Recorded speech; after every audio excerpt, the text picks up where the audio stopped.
এই ভোটে এই ভোটে ধানের শীষকে জয়যুক্ত করতে হবে। কারণ এক মিনিট এক মিনিট এক মিনিট এক মিনিট এই এই এই যে স্লোগানের এক মিনিট এক মিনিট এক মিনিট দাঁড়াও ভাই দাঁড়াও দাঁড়া দাঁড়া কথা শোনো কথা শোনো। এই যে আমার সামনে এত তাফালিং করে লাভ নাই, তো ভোটের দিন দেখাতে হবে। আমার সামনে তাফালিং করে লাভ আছে কোনো?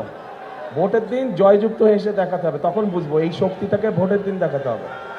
হ্যাঁ আচ্ছা, এখন কথা হচ্ছে একটা ব্যাপারে সতর্ক থাকতে হবে। একটা ব্যাপারে সতর্ক থাকতে হবে। কোন সেই ব্যাপার? এই যে মঞ্চের এই মঞ্চের পাশে ছোট্ট একটা মঞ্চ আছে, মঞ্চে কিছু মানুষ বসে আছে এবং তাদের পিছনে একটা ব্যানার আছে। ওই ব্যানারটায় লেখা আছে গুম খুন জুলাই আগস্টের আন্দোলনে আহত শহীদ পরিবার।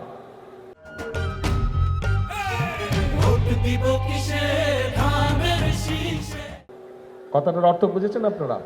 অর্থাৎ এই মানুষগুলো যে বসে আছে সেটি বিগত 16 বছরের আন্দোলন সহ এই জুলাই আগস্ট মাসে যে আন্দোলন ছিল, সেখানে এই মানুষগুলো তাদের আপনজনদেরকে কাউকে না কেউ হারিয়েছে, গুম খুনের শিকার হয়েছে, অথবা নিজে কেউ আহত হয়েছে সেই জুলাই আন্দোলন সহ এই কত লম্বা আন্দোলনের সময়। এখন যেই মানুষগুলো শহীদ হয়েছে, যেই মানুষগুলো আহত হয়েছে, এই মানুষগুলো ত্যাগের তো একটা মূল্য থাকতে হবে, তাই না? এখন এই মানুষগুলো কার বিরুদ্ধে আন্দোলন করেছিল, কিসের বিরুদ্ধে? ওই যে আপনারা 12 তারিখে যে ভোট দিবেন, ওই ভোটের অধিকার আপনাদের কাছ থেকে, বাংলাদেশের মানুষের কাছ থেকে এক পক্ষ কেড়ে নিয়েছিল এবং তাদের বিরুদ্ধে আন্দোলন করতে গিয়েই এই পরিবারগুলো তাদের আপনজনদেরকে হারিয়েছে অথবা বিভিন্নভাবে নিজেরাও নির্যাতিত হয়েছে, অত্যাচারের শিকার হয়েছে।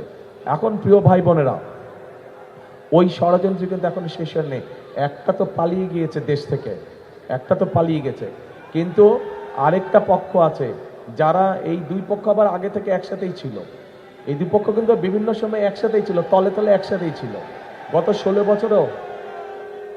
16 বছরেও আপনারা মাঠে ঘাটে কত পেয়েছেন আন্দোলন সংগ্রামে, তাদেরকে কোথাও ছিল না, ওই ভিতরে ভিতরে কিন্তু তাদের সাথেই ছিল এরা। আচ্ছা, তো এখন এরা আবার ষড়যন্ত্র শুরু করেছে বিভিন্ন রকম।